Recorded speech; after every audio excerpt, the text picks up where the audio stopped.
guys can hear me on YouTube, but I think somehow the chat got turned off. So I'm going to have to restart here, fortunately.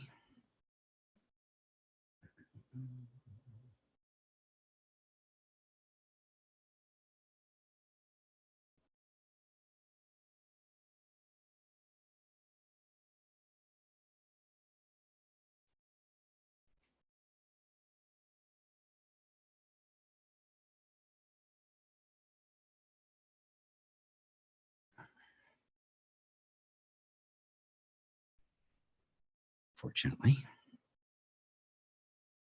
I'm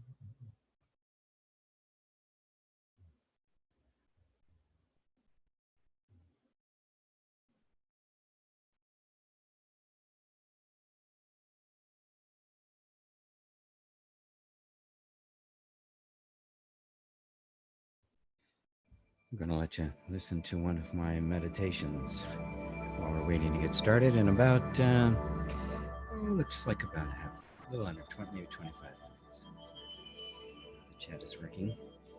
Those of you who might be here, if you can hear me, hear the music and everything, by all means, chat something just so I know it's all working.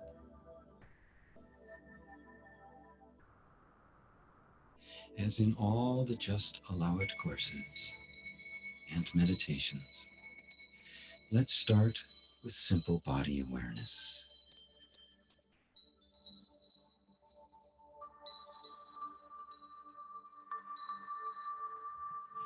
Right now, can't hear me, huh? Let's draw your attention from the world around you. Well, you can't and hear let your attention focus itself within you, into the feeling of your body, the feeling of that amazing, effortless, constant presence, that energy of pure existence that we have named the body. Give yourself permission now to feel.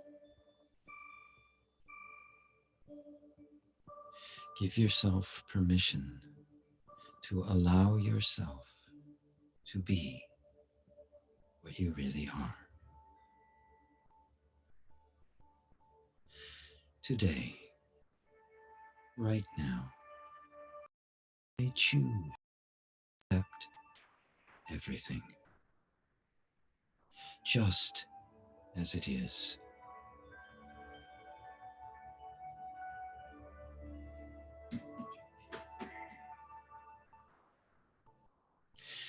There will always be people, places, things that are different from me, foreign to me, strange to me, completely outside my world, completely outside my understanding, or even my ability to understand.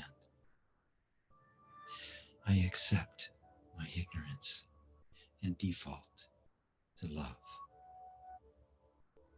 default to acceptance. I have felt unacceptable myself, and so I projected on others. They shouldn't be that way, because I could not be that way. All right, this is another. They cannot have that, because I cannot. Test. Let's see if it shows up. They shouldn't do that, because I can't do that. I see now. I was keeping myself small and unacceptable. Can anybody hear me? And so I made others small. Can anyone out there hear me? And unacceptable. That somehow my lips are moving and don't hear anything. Please let me know again. Big Remington, you're there. Acceptable. It didn't work. It never will. So I choose now to completely release this program, this response mechanism designed to protect me. Okay, now Thank it's you loud and clear. for Yay! this remarkable Wasn't gift. wasn't doing well before. Great. My Thank body, you. Thank you, Nick. my energy, The my Nick. Thanks to the spirit. Nick, the one and only Nick. This Thank you, sir. remarkable energy that has worked tirelessly to keep me safe, made any sacrifice to protect me. But I now acknowledge that I do not need that protection anymore. That protection has not allowed me to be the loving, accepting person I really am.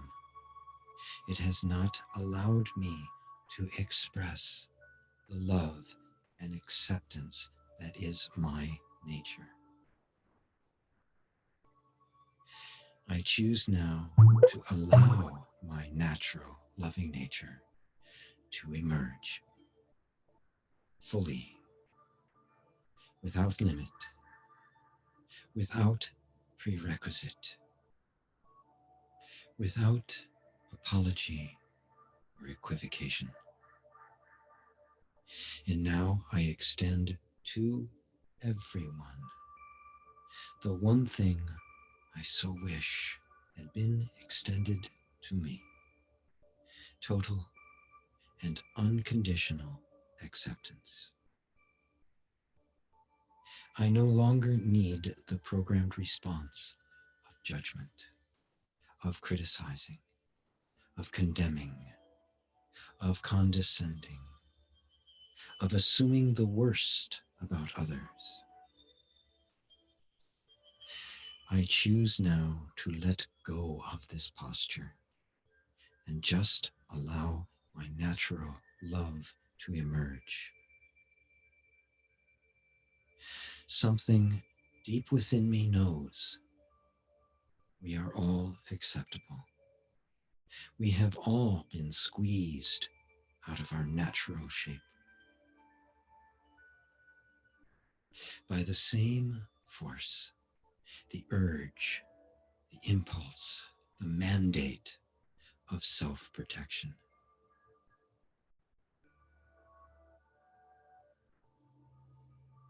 The restrictions put on us were often with the best of intentions, but had unloving and destructive results.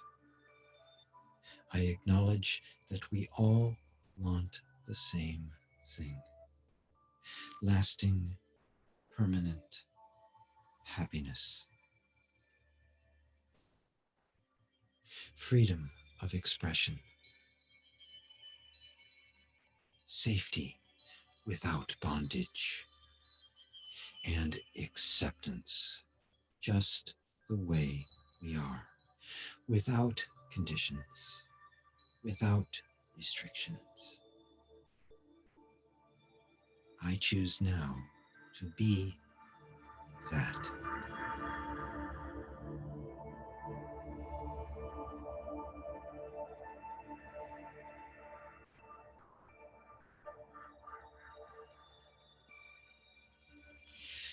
I was trained to think, feel, and act unloving and judgmental. I had no choice but to do that. Before I could think, before I could talk, before I could possibly know better. But now I do. And so I choose to be the safe place where everyone is safe to have their real self, their real spirit emerge. I allow them to be who they are. I am safe for them to be who they are: pure, pristine, inviolate, innocent.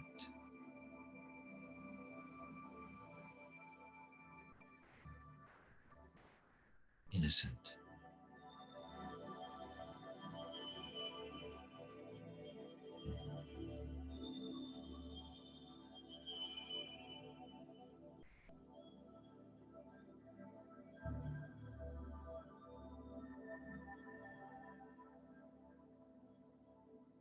I am the safe place of acceptance that their spirit needs in order to feel that it is okay to reemerge.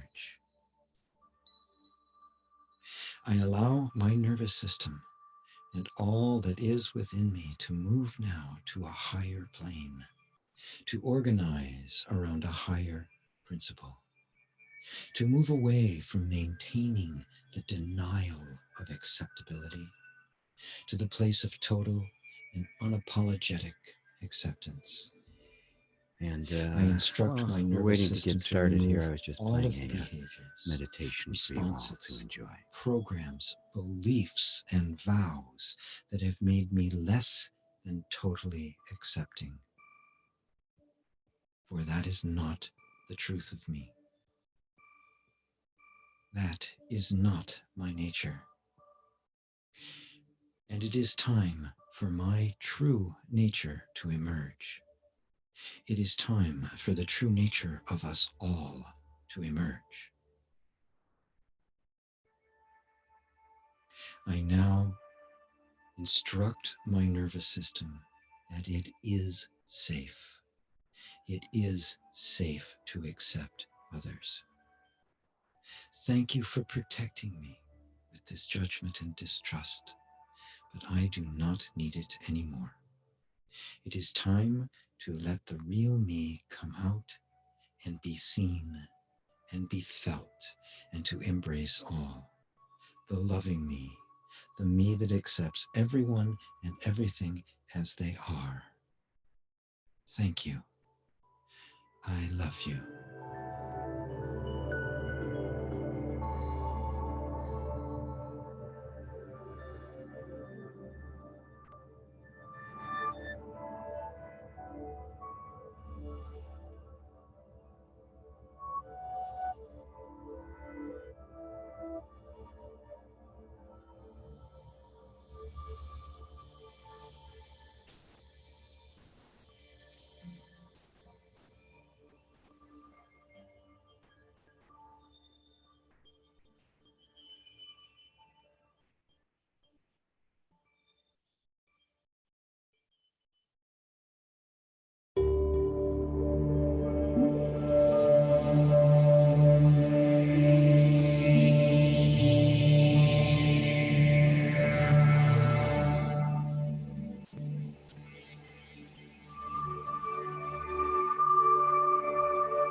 Let's begin by simply connecting with the wonderful, dynamic, and living energy of your body. Just feel your body. Give it permission to experience whatever it happens to be experiencing, without judgment, without narration. Your mind, which is a beautiful tool, is not needed right now. It can take a rest. Just feel.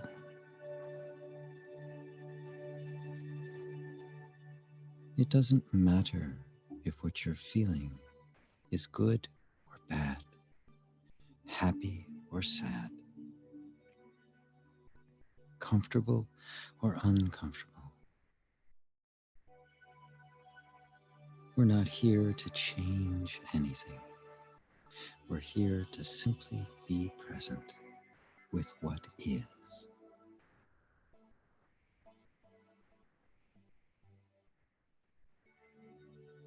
To be present with what is always present and always in the present. Your wonderful, miraculous body. Just feel.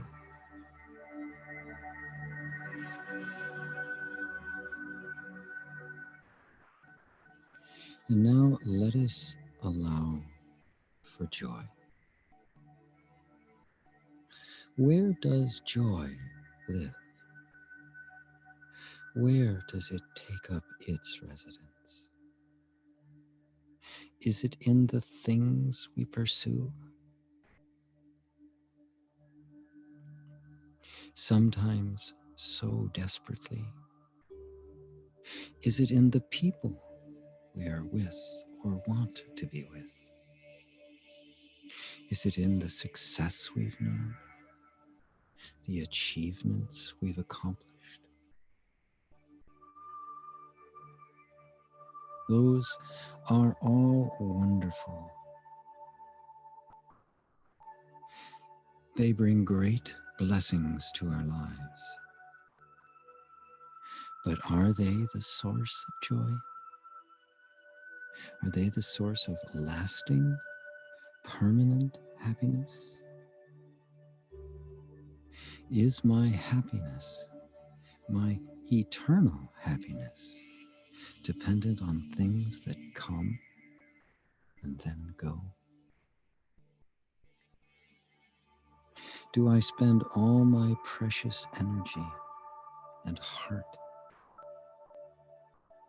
hoping to make things permanent, only to find that they dissolve? Sometimes right before my eyes. Is there a joy that endures? Let us feel into this question deeply. For a permanent, unchanging happiness is what we all seek, more than anything else.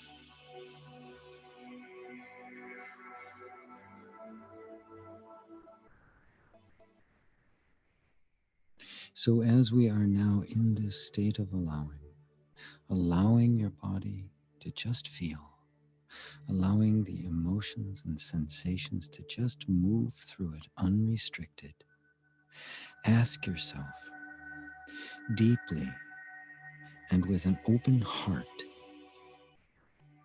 is there a happiness that is eternal?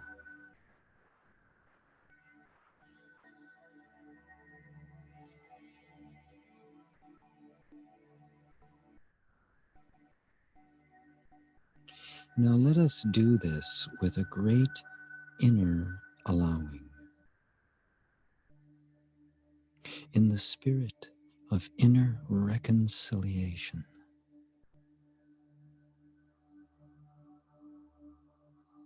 Let us not rely upon our minds, upon what we have been taught or told, or even upon what we hope to be true. Let us ask truthfully, is there an eternal happiness? One that never lets me down? And let us now listen. Listen to our own hearts, our own bodies. When you ask that, what did you feel? When you asked that, what happened in your body? Is there eternal happiness? Now just allow your body, all the emotions and sensations, to respond truthfully.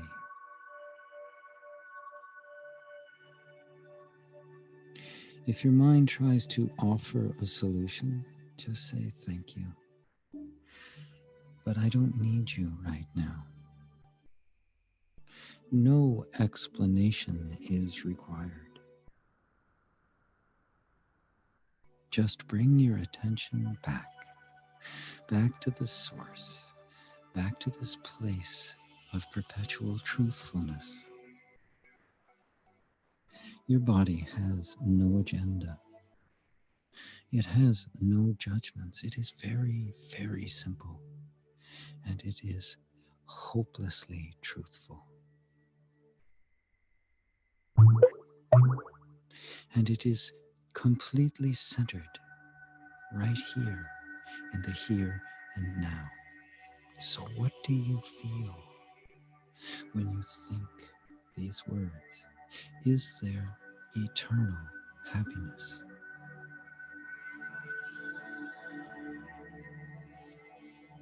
It's okay if you feel uncomfortable.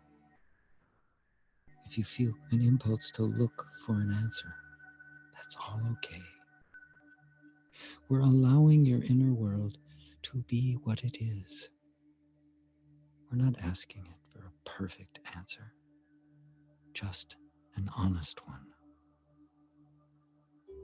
Where is lasting happiness to be found? Now feel the response. We'll be getting started here in just a few more For minutes. this brief time we have A couple together, minutes, and the let radio yourself station will be feel calling me, truthfully, and we can get the radio guys hooked up, just the way you are, and then we'll get started. right in this moment.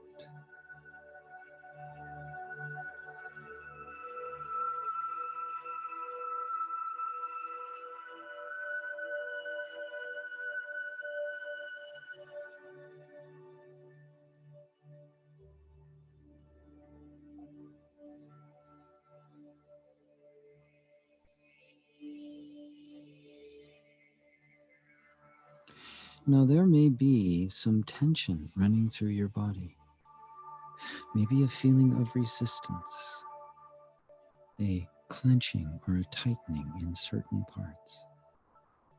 It may be localized, or it may be moving around. It may be very specific, or it may be generalized. Just allow it to be there. There's nothing else you need to do.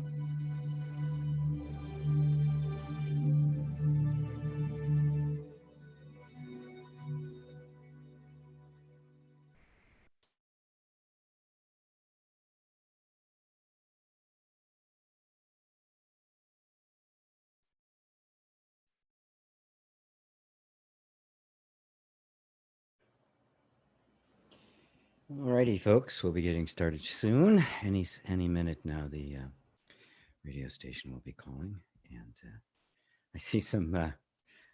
Hi, Deb.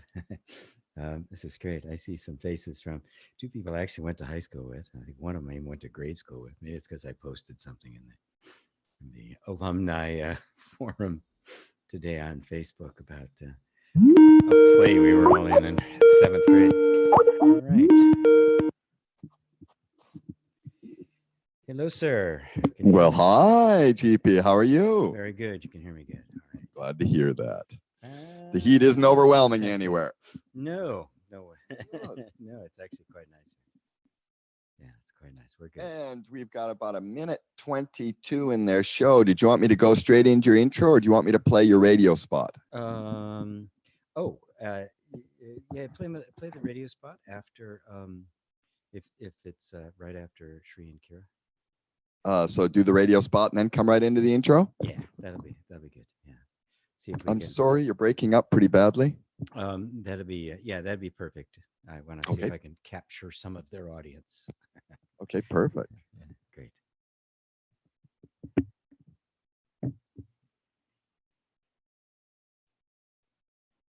So anyway, on the Facebook group, there's a couple people from high school. There's one of my son's best You friends. do video. What you need, I would love to get a 2 to 3 minute introduction video from you sent to me if you can do that. I will. I will do it this week. Matter of fact, this evening I've got a couple of videos I got to do tonight. So. Oh, great. So yeah. And I want to let you know, and I don't know what you want to do on this, but on the 23rd, I believe. Let's see. And the 2nd of, let's see, when is it? The 29th? No, I'm sorry. The 26th and the 2nd, we're going to be at Burning Man. Oh, no kidding. Right. It's first time Dawn and I are taking a vacation this long. We've done one. We did one this year that was 3 days. We haven't done anything like 15 years. So we decided, okay, we're going to go to Burning Man. It's a bit on our bucket list. We're going to do it. And so those 2 dates, if you wanted to either deliver a file, pre-record, or run a rerun, let me know. Okay, I'll work it out. So that's the 29th to 30th of August, and The then 26th and the 2nd of September. okay, 26th of August and the 2nd of September. So I need to get you 2 shows to do it. All right, very good. Oh, thank you. I Thank will you. do it. Yeah, we're kind of excited about it. I'll bet. We have a guy here that'll be running everything, but he doesn't know a lot. So it's better just to pre-record or, yeah. I mean, Yeah, it's almost impossible to figure I'd all this rather out. not have a rookie on the console, if you don't mind. So I'll get it to you. Yeah, I've got plenty of material. I've got hundreds of hours of stuff that I can put together. Oh, that's Put fantastic. together to show and put on that. And actually, I'm doing some other interviews with people. I mean, they're interviewing me, so I have the Oh, that's the perfect. stuff. I'll just take. Well, here we go. We're All going right. to let me just, what's that? We're guys now on Facebook going. and YouTube are getting to hear the back office talk for radio. That's right. Are you ready? I am. Okay, we are going to start the intro right now. Have a wonderful show. Thank you, sir.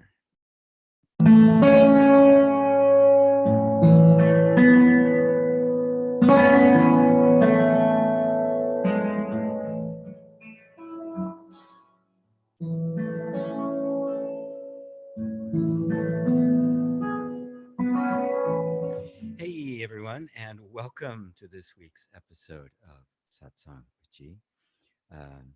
Just welcome to Satsang.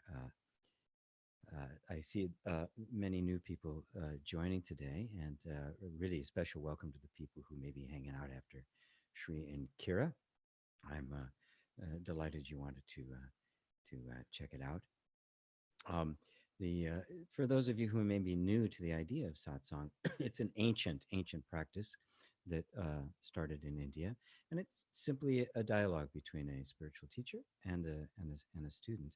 And the best way it works is when there's as much interaction as possible. And to get really good interaction, there's a number you can call 888-627-6008, and I can actually answer questions over the phone. That's through the radio station.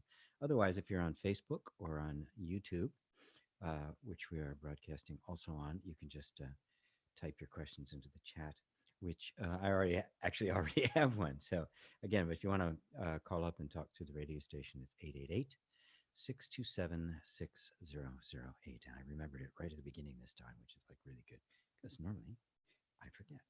So anyway, the show today is called "You Are Not a Person," and I decided to do this subject because I have a video on YouTube called "You're Not a Person," and it is my most watched video of all.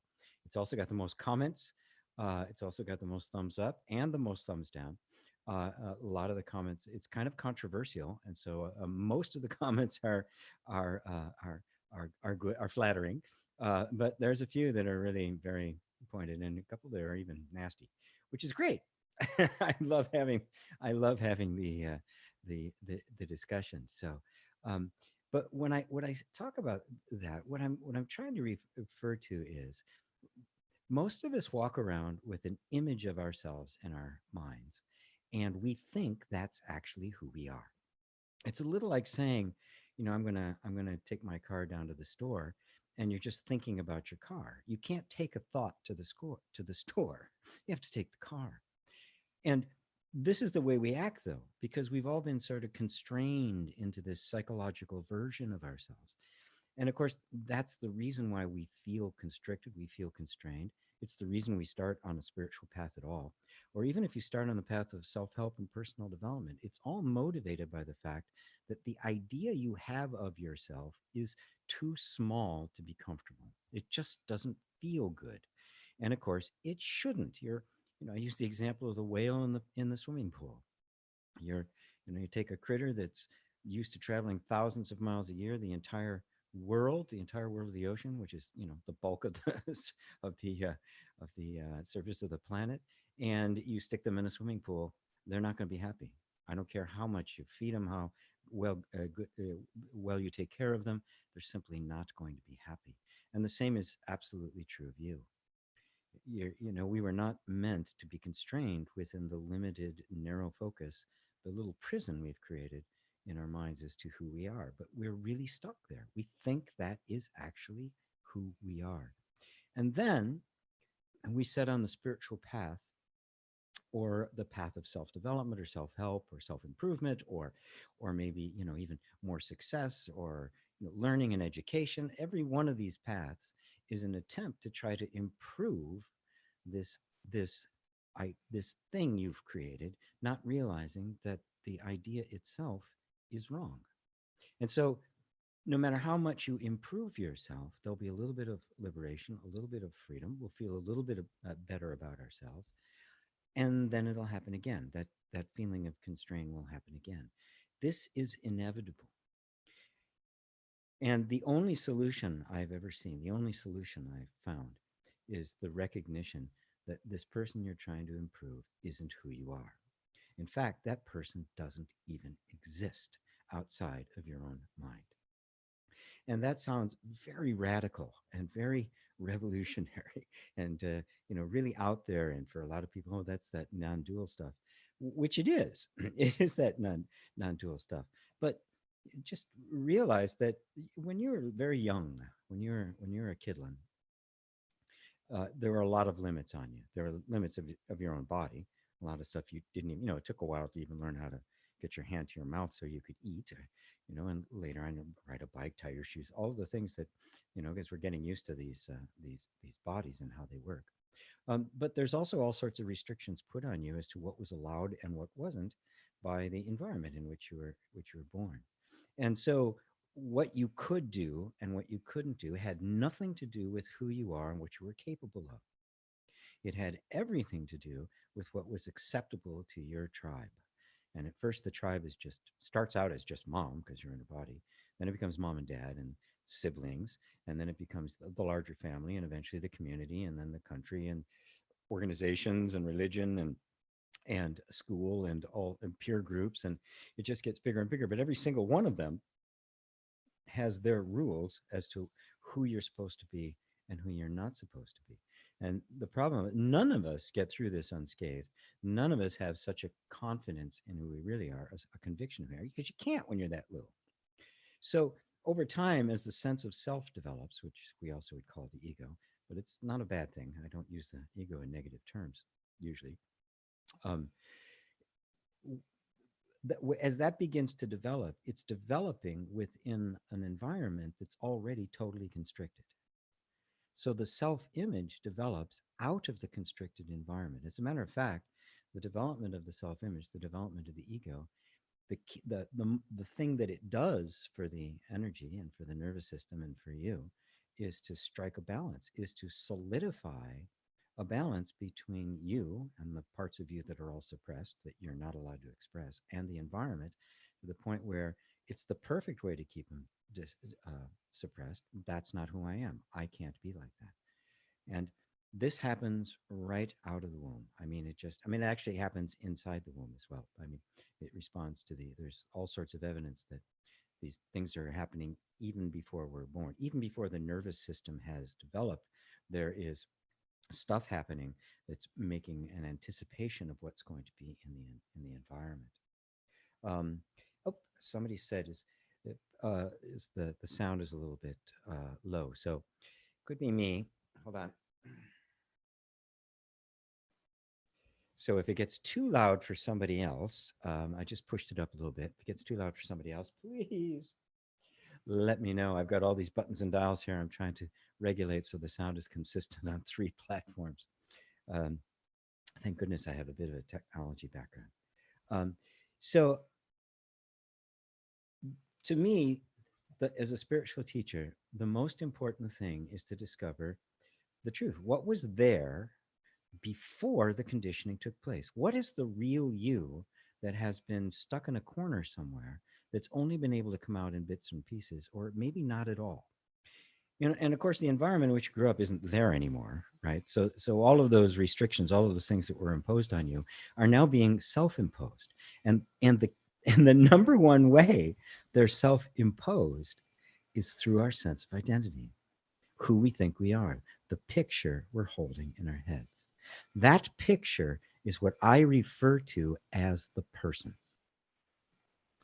the the the sense of a separate self, the sense of a self that's kind of isolated and, you know, cut off and different than everybody else, and, you know, has its own world and its own problems and sees the world through its eyes. That's what I mean when I use the word the person.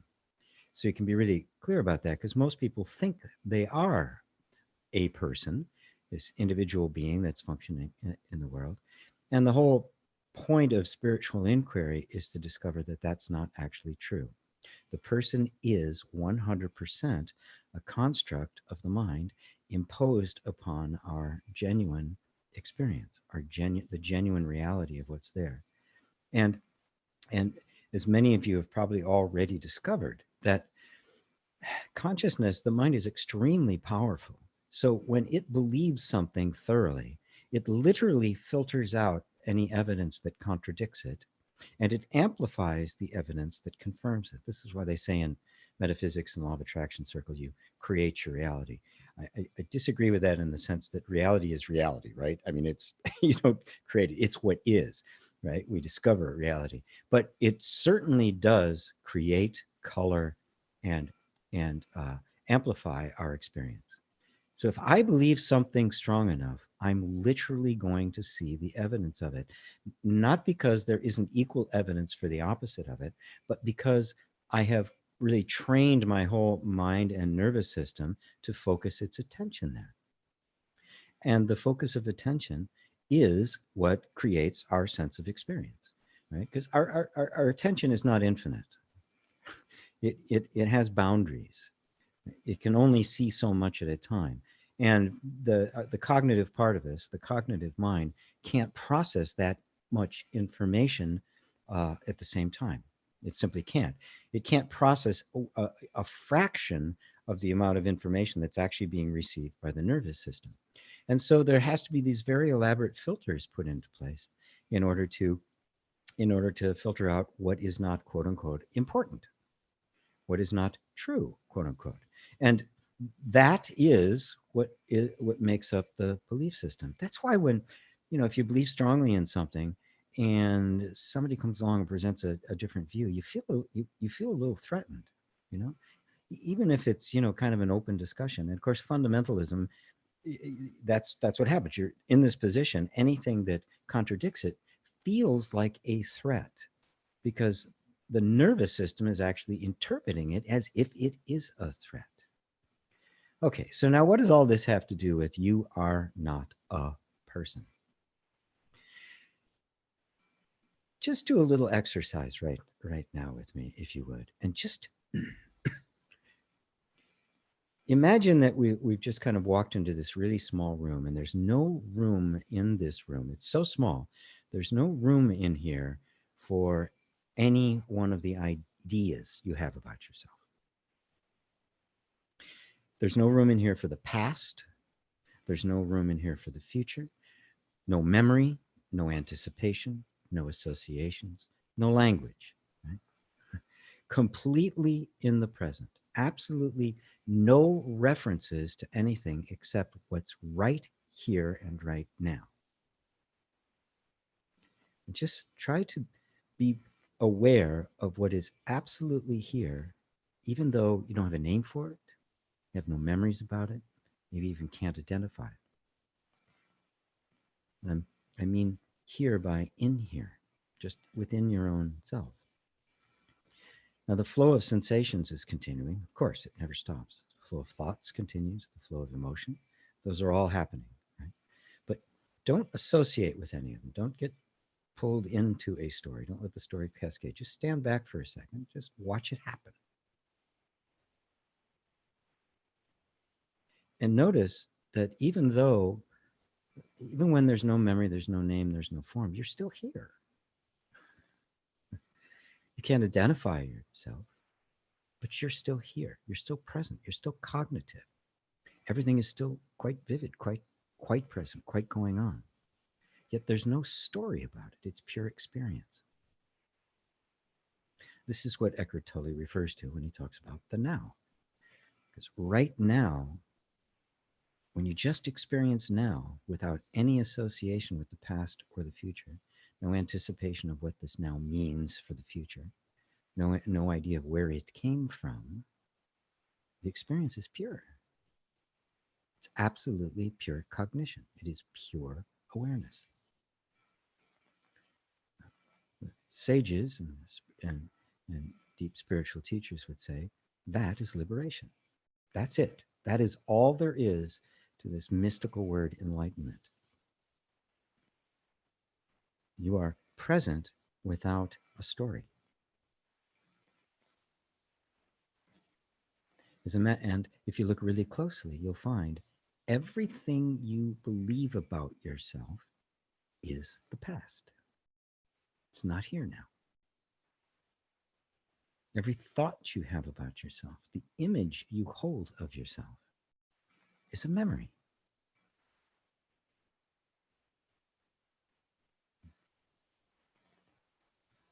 And without that, there is you, but not as a person. And right there, with no memory and no anticipation, who are you? Notice it's just a pure experience of existing. It's just that I am. That's it. No, I am, fill in the blank afterwards. I'm male, I'm female, I'm old, I'm young, I'm from Palatine, Illinois, I'm from Nairobi. None of that's there. Just I am. Full stop. The simple, absolute, self-verifying sense of existence. That's what you are, and that's not a person. Call that the pure consciousness. Call that pure awareness. Some circles it's called Christ consciousness, the great I am, the one being, Buddha nature. All of those are words pointing to that, which is simply what you are. Now, the wonder of this is that you can still go ahead with all the memories and call yourself what you do and do what you do during daily life. All of that can go on. It's actually necessary for it to all go on. You have to show up as someone. You don't show up at a party and go, no, my name is I am. I mean, don't do nonsense like that. You are, but you're not tied to that story. That it's not like, oh, that's what I am, because it isn't. It's purely artificial. It is conditioning of the nervous system, nothing more. And the nervous system, it's remarkable as an instrument it is nothing but an incredibly complex system that's whole job is to put itself into various forms in order to survive in the environment. It is a sophisticated computer, really. That's a good analogy for it. It's actually more sophisticated than any computer. It's an organic computer. It's kind of like, call it the sentient machine sometimes. And so its whole job is to condition. But what happens if you see it as the conditioning of the nervous system and you as a consciousness that's looking at it? And so that conditioning isn't you. The destiny of that conditioning isn't your destiny. The limits of that system are not your limits. Then what happens? If you don't believe that there are limits there, there aren't any. Your belief sustains it. And of course, you can verify for yourself that consciousness has no limits, because how many times have you changed over your life? How much have you expanded over your life? And it doesn't matter how much you expand or contract, consciousness is there to meet you. it's like space. Doesn't matter how big you get, there's always the space there to receive it. It never runs into a wall. So while our minds get focused on the particular set of circumstances, thinking that's all there is, it's not actually true. You're actually quite free from it. You're not a person. The person is the word I use to sum up, to summarize, to abstract the particular pattern of conditioning that happens to be your life. That pattern of conditioning is not who you are. It is the conditioning of the nervous system. It is it's such an amazing thing to see, because it simply liberates you from all the stuff that you thought you were stuck with. You're not. You're not stuck with any of it. It is, and anything that's conditioned can be conditioned differently.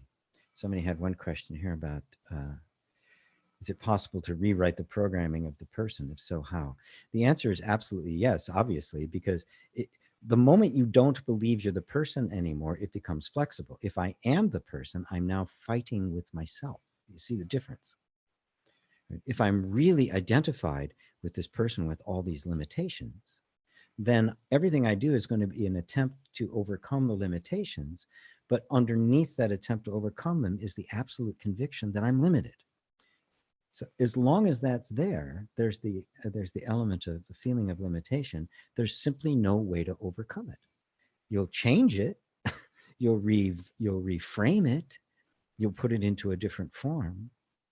But it will never, ever, ever go away, because the underlying belief is still there. I'm the person. And by definition, the person is limited. Consciousness literally takes the infinite and tries to compress it into this limited form of what we call the person. Now, taking that one step further,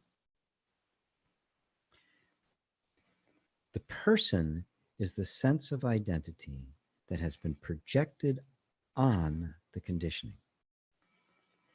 The conditioning isn't even a problem. If the conditioning is seen as conditioning, you just see that's the way the body was changed. No big deal. I'll change it. I'll recondition it. I'll teach it to do something else. I'll unlearn that habit, and I'll make it to do this. Right? It's not a problem as long as you see it as pure conditioning. But when you, consciousness, identify it with it, say, this is who I am, right? At that point, the person is created. There's no person in the conditioning. I want you to all understand this. The person is not a thing. It is a thought. It is a thought projected upon the circumstances. The example I always love to use is the mirage in the desert. Seeing the oasis and the water and, people swimming and having a good time when you're in the middle, dying of thirst in the desert. Now, the desert's there. There's obviously a desert, right? And the sun, and it's hot, right? And there's this sand, and it's burning, and there's not a cloud in the sky. And the heat is rising intensely off of the sand, and it's distorting the light as it passes through. So the image in the distance is all distorted. All of that is there, but the mirage is the oasis. The oasis isn't there. It is a projection on what is there. This is so important to get, because we have to, everything is conditioning. You have to be conditioned. You don't survive unless you're conditioned, right? You have to know how to behave in certain circumstances. I mean, stopping at red lights is a conditioning, right? We're all trained to do that, and and it makes sense, right? Not sticking forks into electrical outlets or biting on electrical cords, which I did when I was a kid. We have to, those are good ideas, right? Those are conventions. Those are restrictions put on behavior for our safety. If they're seen as just that, and you don't project an identity on it, then no person appears. That's really what I want to make clear. The person isn't a thing we're trying to fix. The person is a mistake in identity projected on the actual functioning of life. That's why I can say you're not a person. That's why I could make that video that says there is no person. The person doesn't exist. The person is an idea that has been projected on the reality of the functioning of life, just the way the oasis is a mirage projected on the reality of the experience of the desert. So if you start with the person and say, I want to fix the person or change that story, it's a tar baby. You're just going to get completely wrapped up in your shorts, because you're not going to understand the real energy behind it that's created these repetitive patterns. And then you want to try to make some change, and then a repetitive pattern presents itself again, and then you start beating yourself up. I got to work harder. I got to visualize more. I got to take more classes. And all of that isn't true. You don't need to fix the person. You have to see through the person. Right? You don't need to fix the oasis. You don't head out to the dinner to the desert with your swimming suit, right? I mean, there's nothing there to fix. We're not going to try to make the oasis a better oasis. We're going to see that there isn't one and deal with the desert as it actually is. Deal with your life as it actually is, the conditioning that makes up the experience. But with the absence of the sense of being a person, you immediately just fall into presence. And presence is absolute and omnipotent. And of course, it's in that presence where you discover oneness. You discover your oneness with everything, because without the person, you slip into presence. You find that your presence, my presence, the presence of everybody on this call is the same presence, and that there really is only one of us here. All right, I got some questions that are beginning to stack up here, so I better get to them. Let's see, from Indus River, beautiful name. Good topic today. My question is, do I, the apparent person, come from consciousness with the pre-agreement to experience to be this personal manifestation and to play with the 5 elements on earth? Well, the short answer is no, because you're assuming that the person pre-existed your birth, and then it made this pre-agreement to show up. The person doesn't exist at all, so it couldn't exist before birth and had an agreement, right? What happens at birth is, okay, I'm gonna get into something. Some of you believe this stuff, some don't, about past lives and everything. And I don't really teach. I don't do past life regressions, anything like that. But if you thought of your life, this life you're having right now, is simply as an experience that's appearing in front of consciousness. Now, every night you go to sleep and you have a series of dreams, and in those dreams, even though from the waking state's point of view, you see them as being totally subjective, while they're happening, they feel very real, very objective. And in those, you are somebody. You're a person. You're doing things. You may have a different name. You may have a different gender. You may have a different, you may have both genders at the same time. You could fly. You can do all sorts of things in this dream. And your experience is one of absolutely being there. And yet, when you step out of that, you realize that it was totally subjective. It was a projection of the mind. And then we come into the waking state and we think, well, this is real. But it too is just a projection of the mind. What happens at birth is that a dream begins. It's just it's a dream with dreams within it. It's a dream within a dream within a dream. And at death, the dream ends.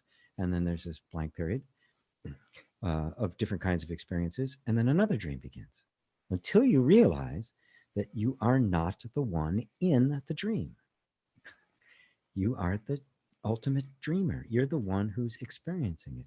So you can't use the sense of being a person to solve any metaphysical problems or any spiritual problems, because the person exists only as long as you believe them to be. So you're thinking the person is actually there. There's a thing, the person that came into this life and is having these experiences. But look at your life. Look at the images you've had of yourself throughout your life. are they all the same? They're changing constantly. As a matter of fact, every night you go into deep sleep and you forget the person altogether. And how many times have you had this great experience? Some moment of just of utter bliss or joy, and you forget you. The person isn't there, right? Because they're just a creation of the mind. They're projected and lost. They're there, they're gone. They're there, they're gone. Because it isn't a thing. Life is a thing, but the person is not. You are a real thing, for lack of a better word, thing. But the person is not. So the play of the five elements is being enjoyed not by the person, but by consciousness. And when I say consciousness, I simply mean that which is conscious, right? That's that which is hearing my words. I use the example all the time because I'm speaking, and the pop filter and this microphone and this wire that's running into the mixing board and the mixing board and the thing that's connected together and going out onto the internet and coming in and going through your speakers. None of those things are hearing me. They're just there. They're just a conduit. Things are passing through.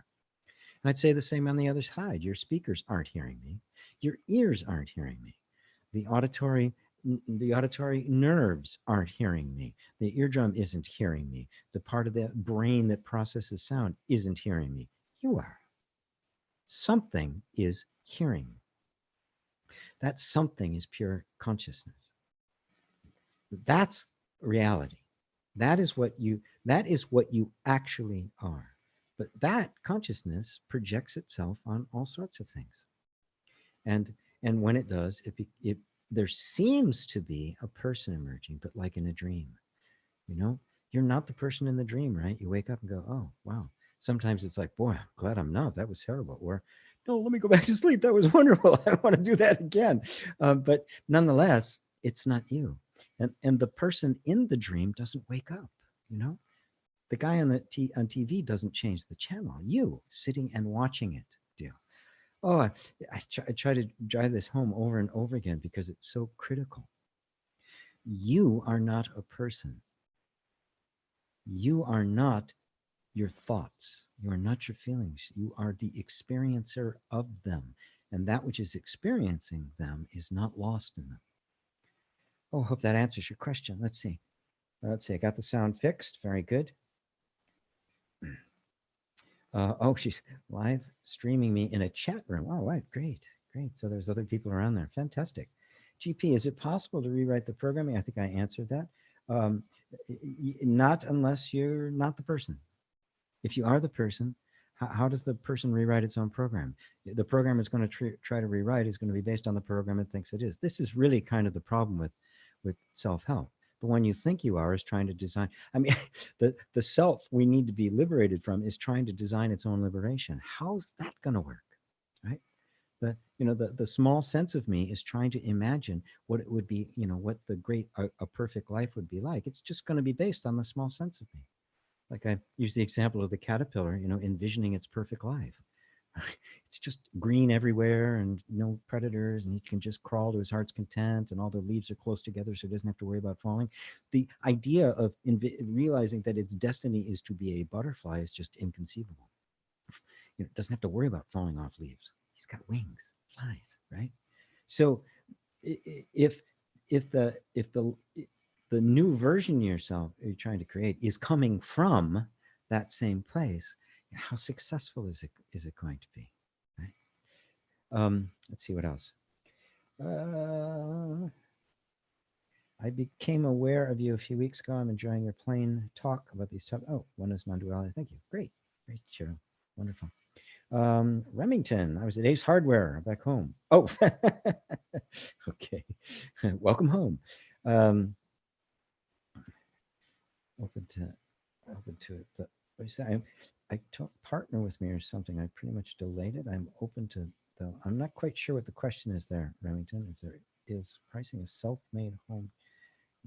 Not quite sure what the question is there. This one from Leanne. I understand that as consciousness, I can travel wherever I like and feel whole. But when I come back to the sentient machine, the physical limits still exist. How do I be at one with both? It's a really great question. the first thing we have to do is, as it begins to realize that you begin to realize that you are consciousness, and that the sentient machine, the conditioning in the machine, is feeling extremely tight around us. Right? We have to recognize that consciousness is not the conditioning; it is separate from it, and that there's nothing that conditioning can do to ever really commandeer, take over, kill, or influence consciousness. It cannot harm consciousness. If we think of ourselves as a person who has been conditioned, a person who's having experience, a person is suffering, it will feel as if the conditioning is dictating your life, and it's going to feel very, very, very constricted, right? And just so put that away. Put away the idea of who you think you are. Right? Whoever you know yourself to be, put away the name. Every event that's happened in your past, every aspiration for the future, just put it all aside. Every desire you have, just put it aside for a second and just be. And you'll see that there's the flow of condition, there's the flow of thought and feeling and all of that, that's there. Right? But it doesn't run you. That's the big mistake people make. Okay, I realize who I am. I need to change this conditioning, because if I don't, I'm going to suffer. No, there's no suffering in the conditioning. The suffering is believing that I am my conditioning. That creates the person, and that's who suffers. Only the person suffers. The sentient machine doesn't suffer. Consciousness doesn't suffer any more than space would suffer, even if a galaxy blew up. Space is unaffected by what is in it. So the only suffering belongs to the person. If you are not that person, there is no suffering. You can't suffer. So that's the line that has to be seen. I am not my conditioning, which means I don't even have to change the conditioning in order to be free of it. That's so important to grasp, because a lot of people, okay, so I got to change the conditioning and then I'll be free and then I won't be suffering anymore. You don't have to. It will change. But if you think you need to change it in order to get rid of the suffering, you're now at a war with that conditioning. That conditioning has been put in place as a defensive mechanism against the environment, and that is a war you will lose, because it already knows how to defend itself against you perfectly. It must be embraced. The person is taken off. You see conditioning for what it is, simply the functioning of the nervous system with the intent to keep itself and you safe. That's it. At that point, you can begin to see, that's what it is. That's what it does. Now I can just let it do that. And when I let it do that, there's no more arguing with it. There's no more, you can get intense, right? Because it was, it got in a lot of the positions that it's in, because, things really did happen. It isn't imaginary. We all had traumatic events. We all had many of us had horrible things happen to us, which set up these patterns in the energy system. When you disidentify with that, you don't deny it, but you open up the space to create a different environment. Instead of trying to get rid of it, it's a space that begins to embrace it, to recognize it for what it is. And that shift of perspective, going from I'm trying to get rid of you to I love you for what you've done, signals a very different message to the energy. It signals love instead of resistance, so acceptance instead of rejection. And everybody responds to love. Everybody responds to that sense of acceptance. That's what we all wanted. It was the fact we never got it as kids that created all our emotional problems as adults in the first place. So I hope that answers it for you, Leanne. God, some of these questions, I prefer these things to go on for like hours at a time, but I'm under a time constraint, so I need to get us to a lot of people. So you don't have to be one with the conditioning. You said, how can I be one with both? You don't have to be one with the conditioning. You are one. You are the consciousness. That consciousness is unthreatened by anything. So let that feeling just embrace whatever the nervous system is doing, however extreme it may feel. And you'll find out two things. Number one, it responds to love. And number two, you are beyond what can be hurt.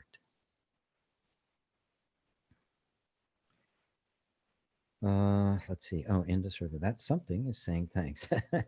Yes, yes. Then just know that's so beautiful. That's something. I want to point that to you. That something is you.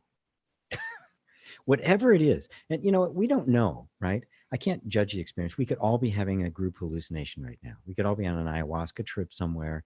You know, we could all be sitting in a hologram and have forgotten we're in there. You know, we could be. The actual nature of experience, what we are experiencing, is almost completely unknowable because of the capacity for projection and all that. But the fact that you are experiencing, that there is something that you are absolutely aware of, that is I am, that you need nobody's confirmation for, that needs no verification outside of itself, that it's undeniable. Whatever that is, and throw out any ideas you have, because we also, well, that's the body and it's functioning and it's evolution, or God put it there, or whatever you're expect, throw all of those out, because all of those are just ideas that you have. But what is absolutely undeniable is the self-awareness of existence. And if any truth is going to be known, it has to start with the one thing we know for sure. The absolutely one thing that needs nobody to confirm except myself. It is self-evident, self-confirming, self-verifying, and self-luminous. I know that I am. I may have no idea what that is, but I have no doubt that I am. And that something is what's having all of the experiences. That's all, folks. Laughed out. LOL. Okay, that last part made it really clear. Thanks. You're very welcome. Remington, how do we? I love your name, by the way, Remington Damper. I mean, you really need to be like it's like a spy novel author. How do we raise our consciousness to reflect the life we want if we are the experience? You're not the experience, you are the experiencer. And what I urge people to do, because you know, there's plenty of courses you can take. You know, there's all sorts of law of attraction things, and I've got a series of videos out I do about the law of attraction, because there's all sorts of ways of, you know, if you do change your beliefs, your experience is going to change. If you hold on to a particular idea or a particular visualization and you do it powerfully enough, your experience is going to change. But it doesn't tell you who you are. Right? It doesn't really answer the big question. Experience is constantly changing. Who is the experiencer? If you know that, then experience takes on a completely different character, because I'll no longer seek a better life in a change of experience. I'll find that I am the better life I'm seeking, that I'm it. And from that self-knowledge, the amazing experience will arise. But as long as I am simply trying to change my experience, you'll see that there's an undertone there that says, my experience is not satisfactory the way it is. I want a different one, right? And then my question would be to that is, okay, who are you? You're so convinced that this isn't good and that one will be better. Who are you? Who is the one that's deciding that? If you can describe your vision to a T. You can describe what you don't like about right now. Can you describe you? That's when it comes back to, oh, I'm just the consciousness that's aware of both. And there's a motion, there's a movement in consciousness within me that's not satisfied with this. Okay, let's probe that. Is that what's not satisfied? My sense of being a person? Because if I've made myself finite, I'm not going to feel satisfied. And no matter what I do within that particular framework, it's never going to be satisfying, because the real problem is I think I'm a limited person. So that's where I have to start first. Once I see that, now even desires and ambitions can arise, but they'll be arising from a different place. They won't be an attempt to compensate for something you feel is lacking. There'll be an expression of the deep inner knowledge that nothing is lacking and that you are everything you've ever possibly wanted. You become, instead of trying to get stuff, you have this infinite resource for forgiving. It's a completely different way of doing it, yet the power of manifestation is the same, right? Wherever the focus is, that's what gets manifested. But is it manifesting that which isn't really true, which is, and you can, or is it manifesting what is true? Is it manifesting the person, which will always be shifting and changing and never reliable? And, 1 minute it'll be happy, the next minute it'll be sad. 1 minute it gets everything it wants, and the next minute it goes, oh, I don't really want this, and it's trying to give it away. That's the nature of it. As long as that person, which is constantly fluctuating because it isn't real, right? Is the desires are arising from there, it'll never happen. But if it's arising from that sense of consciousness that already feels fulfilled, life becomes magnificent. It becomes an expression of your fulfillment. It becomes the gold out of which the statue is made. You can't make a gold statue out of mud, right? And that feeling of lack is like mud trying to make a gold statue. Get to the feeling first. Get to that place where you see yourself who you really are. The rest will follow. Let's see, got another one over here from Deb. Loving it. Remember my question from last week, how to deal with verbally abusive behavior by friends or family, especially when you are sensitive. All right, first thing to do, drop the idea that you're sensitive. It's not true, right? That's a habit. It's a set of conditioning. It's a feeling within the system that when somebody attacks you in some way, that you want to shut down. So you've put the label on that of I'm sensitive, which is a way of buffering that. So take the label off and just go, I feel shut down. Somebody attacks me, I feel like I'm under attack. Duh, you are, okay? That's okay. That's how you're supposed to feel. There's nothing wrong with that. And you can easily see that probably when you're a child and you're attacked maybe by your parents or by a sibling or something, and you had no recourse, you couldn't actually stand up and say, oh, this isn't acceptable, I'm out of here, or engage in a conversation to kind of reconcile the difference if it's possible. You can do that now. You couldn't do it then. So the pattern got put into place that you would contract, and then the label came up, I am a sensitive person, which kind of solidified that and gave it stability, gave it a presence, right? So now it feels like it's fact. Well, it's not a fact. It's not true. There's only the reaction within the system, and the idea that I'm sensitive to it perpetuates it because it's not true, right? So you are reacting perfectly normal to when people are being nasty, when they verbally abusive, and also, as you abandon that idea that I'm sensitive, you also abandon the position that somehow, unlike the child, you don't have to take it. You don't have to be there. You don't have to listen. You don't have to answer.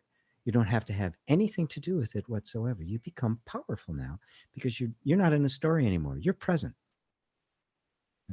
If it's somebody you care about, somebody you love, somebody that you know that the relationship is important to you, you open up a door and see if you can find a difference. But you draw that line. If it really is verbally abusive, you say, no, sorry, no, you cannot do that. And I've had to do that several times with people in my life. They stepped over the line, and I'm trying to remember, most all of them, stabilized the relationship, was okay. They were just, their particular pattern, a way of dealing with people, they get aggressive, right? And if somebody backs off, they get more aggressive because they're getting what they want. But if somebody says, no, sorry, that's the end. Well, they'll either go somewhere else where they can abuse somebody else, or they'll back off if they value you, right?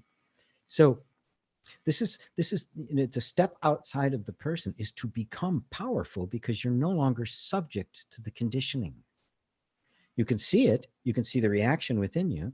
Sometimes it happens so fast it can overwhelm you. It feels like, there's nothing you can do about it. But the longer you sit with it, the longer you're with it, that gap begins to open up. And so the trigger in the environment and the reaction become separated. And within that little gap there, wisdom can assert itself. and you can have an entirely different way of responding to it. And so you will no longer be a slave to it. You know, a lot of people say, how do I deal with them? You can't deal with them.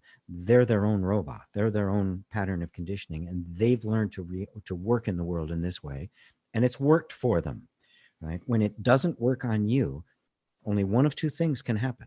They will change it if they value you and want to continue having a relationship, or they'll go away because it doesn't work, and they'll just go somewhere else where it does work. But you are now rock steady, and you don't have to be concerned about it.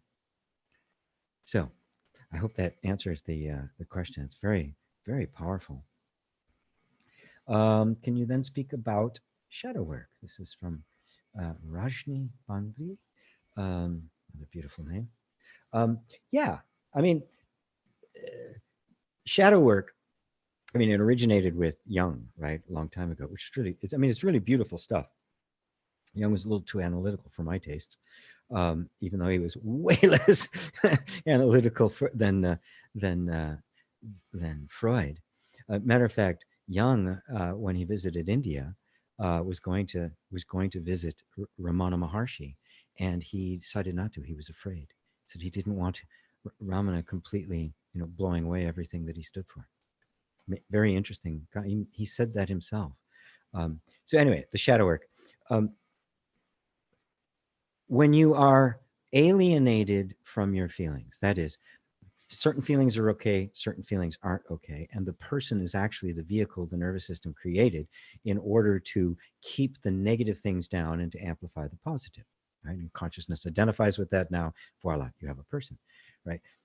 When they're suppressed, we would call them shadows because they seem to be working against us. In my world, there's no such thing as negative energy. It does not exist. There's only natural energy that is simply responded to the environment in the way it knows how, that is misunderstood. Now, if I take a position that this is the right way to be, and I've got an impulse inside of me that wants to be something else, that impulse is going to feel negative, even though it's not. It's natural. It's you. It may actually be even the best part of you, right? So that's what we would label then as a negative emotion. And some schools have thought, I've got to get rid of it. And other schools have thought it's a shadow that I need to integrate. My position is those are ways of looking at it, but the only reason it's negative or a shadow is because I've taken a position that doesn't like it. The moment I say, oh, it's just a position I'm taking, there's some kind of action going on in the nervous system that needs to protect itself, that needs to function in some way. It may be a very positive energy, so let me open up and listen to it. That's the essence of inner reconciliation. I just say, I stop labeling it and I say, there's a feeling going on here. There's a sense going on here. I listen to it. What does it have to say? I assume that if it's there, that life knows what it's doing. That it's there for a reason.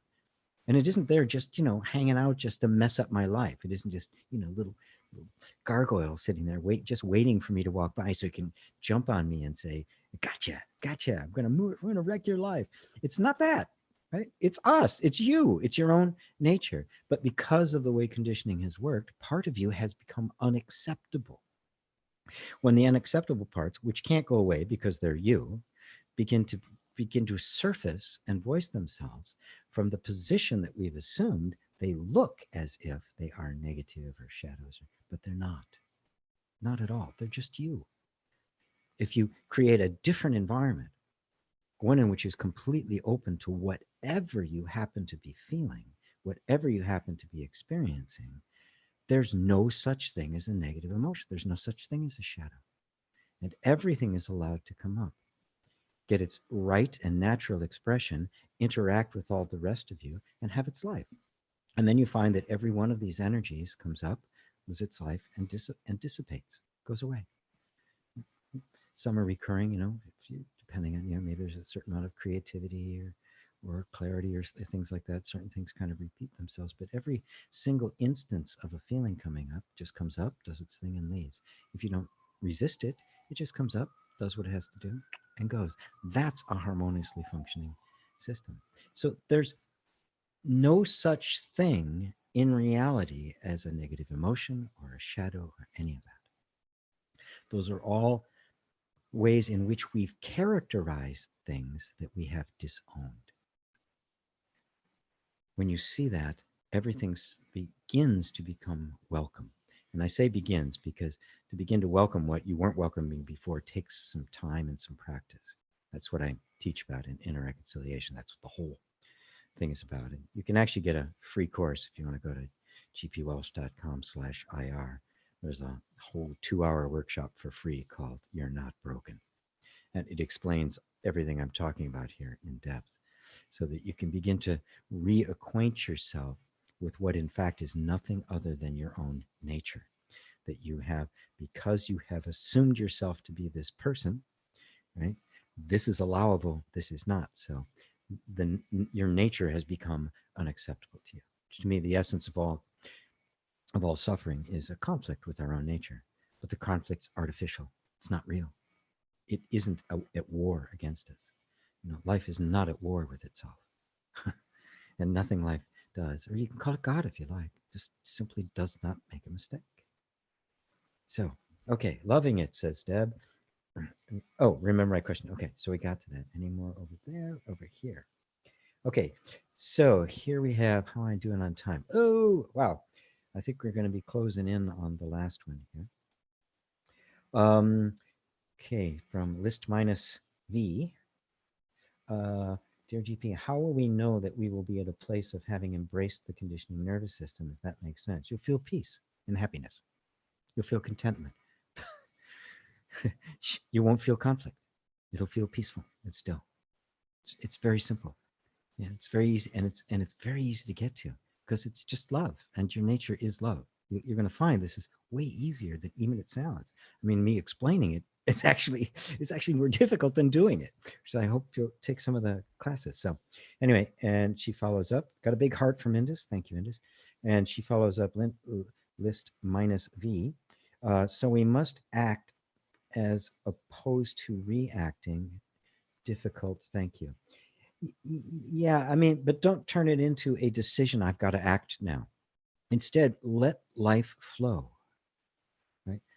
When the system has begun to reconcile and the energies you had pushed away are now functioning, all of you, you're firing on all 8 cylinders, right? Because the very energy that you have been pushing away is the energy you need to have the full life, to have a harmonious life, to have everything working, right? So when that happens, you automatically, when you show up anywhere without an agenda, but just really being present with an open energy system that has access to all of you, that the moment will call forth the particular combination of energies and characteristics and the like that the moment needs. So you're not reacting or really responding. You're just being, and the reactions and responses responding are happening. You know, without you having to do anything. I mean, it sounds like, oh, it can't be that easy. It is. It actually is, because when the conflict is gone, or at least diminished, your inner resources, which you have felt alienated from, are all available to you. Which means that what happens when you show up in the moment is that it very naturally reacts. It's not decision. I'm going to handle this now. You don't even think about that. It just happens. It's like, the musician playing jazz. They don't show up and, oh God, I wonder what I'm going to play on that song. They just start playing, and it happens. Beautiful things happen. And all of the work and practice is to get so that happens. So they don't think about anything at that moment. It just is spontaneous. And then you get a group of them together and they're all doing it, and magic happens, right? It's playing off of each other and just responding to the moment. I mean, this is it in, looking at it from the point of view of music. Let's see. Let life flow. Understood, I think. Thank you. Yes. I understand, I think. You don't have to understand it, really. Just try it out. Next time you're in any circumstance, it could be Remington in the hardware store, or anything at all. Just instead of immediately going to the way you normally, just notice things are happening. and there's a reaction going on inside. And that when that reaction happens inside, there's an energetic sense that wants to pop up and take a position. That is also part of the programming. And if you keep back and not immediately identify with that which wants to take a position, you find that all sorts of new energy begins to appear, and the circumstance will literally change before your eyes. And what you've done on a very practical level at that point is you have removed the person, the imaginary person, from the circumstance, and you are now have shown up as complete, as pure presence. This is presence. The opposite of the person is presence.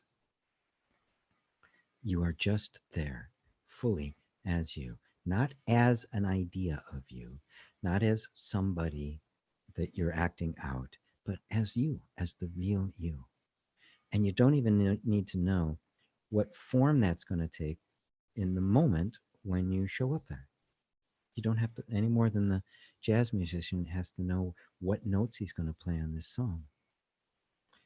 There's the song, there's the outline of the song. I know I'm going to play this song. How I'm going to play it in that moment, I have no idea. So you know you're going to go to the grocery store, but how you go to the grocery store, let that be a complete and total mystery. Let that moment happen all by itself. Let it become the experience of a miracle. Let it be the appearance of life right there, right. Let it be the creation. Let it be the Big Bang, right then. Let it be the the presence of God, right then, right there. No expectations whatsoever. That's what it really means to live an awakened life. That's what it means to be awakened to the fact that I'm not the person, that I am consciousness, that I am nothing like, that I am not the person at all, that the person is just a constrained small version of me, that consciousness, infinite, unlimited consciousness, has mistakenly projected itself on, is inhabiting it as if it was true. Oh, there it is. 1 minute. Okay. We're at the 1 minute mark. So I want to thank you all for being here. As always, this has absolutely been a joy. Many thanks, everyone, for the intriguing questions and answers. I got to thanks. Everybody thank you. Thank you all for being here. This will be staying up on YouTube. It'll also be staying up on Facebook, and it'll be available on BBS Radio and on iTunes and a whole bunch of different places. So, thanks again. This is my favorite thing in the world to do. Thank you all. Love you. Namaste.